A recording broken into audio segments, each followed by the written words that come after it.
Media हाउसों ने एक बहुत बड़ा जुमला चलाया था कि भारत जो है वो विश्व गुरु बनने जा रहा है। विश्व गुरु के घर की सिचुएशन ये है कि नीट जैसा एग्जाम जो कि पूरे इंडिया में कंडक्ट कराया जाता है और बार बार इसके पेपर लीक होते हैं और इस बार भी पेपर लीक हुआ और उसके एग्जाम को कैंसिल कर दिया गया। आप खुद सोचिए, 20 लाख बच्चे जिन्होंने दिन रात एक करके पढ़ाई करी, एग्जाम दिया, बच्चों के माँ बाप ने हॉस्टल में रखा, फीस दी कोचिंग की, और एकदम से पता चलता है कि नीट में पेपर लीक हो गया सिस्टम की गलती की वजह से और उसके बाद एग्जाम कैंसिल हो गया। उन घरों में क्या बीत रही होगी और उनके बच्चों के मानसिक स्थिति के ऊपर क्या असर पड़ रहा होगा। ये हमारा देश का सिस्टम पूरी तरीके से अंदर से खोखला हो चुका है।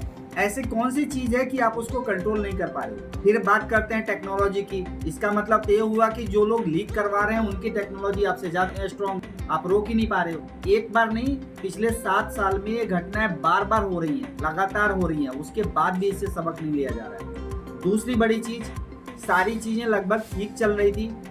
जब युद्ध चल रहा था उस टाइम पे बार बार आके बोला जा रहा था हम लोग मॉनिटर कर रहे हैं, स्थितियों को देख रहे हैं, और एकदम से प्रधानमंत्री जी आते हैं और बोलते हैं कि भाई इकोनॉमिक तो क्राइसिस के दौर में जा सकती है, तो आप लोग अपनी चीजों को, खर्चों को कम कीजिए, अननेसेसरी खर्चा कम कीजिए, विदेश जाना बंद कीजिए।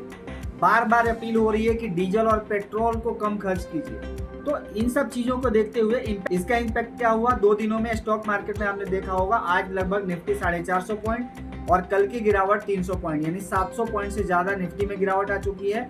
और रुपये की अगर आप बात करेंगे तो रुपया कल 80 पैसे कमजोर हुआ और आज तकरीबन 40 पैसे कमजोर हो गया रुपया, यानी 2 दिन में 1 रुपये 20 पैसे की गिरावट आ गई रुपये में। लेकिन अगर फाइनेंस मिनिस्टर की आप बात करेंगे तो वो बोलेंगे कि डॉलर के बढ़ने से रुपये के ऊपर कोई फर्क नहीं पड़ता। भैया, जब डॉलर के बढ़ने से रुपये के ऊपर कोई फर्क नहीं पड़ता था तो आप काहे के लिए अपील कर रहे हो कि विदेश की यात्रा मत करो, डॉलर बचाओ? ये चीजें तो नहीं करनी चाहिए ना। तो ये 2 बहुत बड़े मुद्दे हैं और इसमें सरकार पूरी की तरह से फेल होती हुई नजर आ रही है। एक तो पेपर लीक और दूसरा डॉलर के ऊपर कंट्रोल। आप लोगों की क्या राय है, कमेंट सेक्शन में बताइए।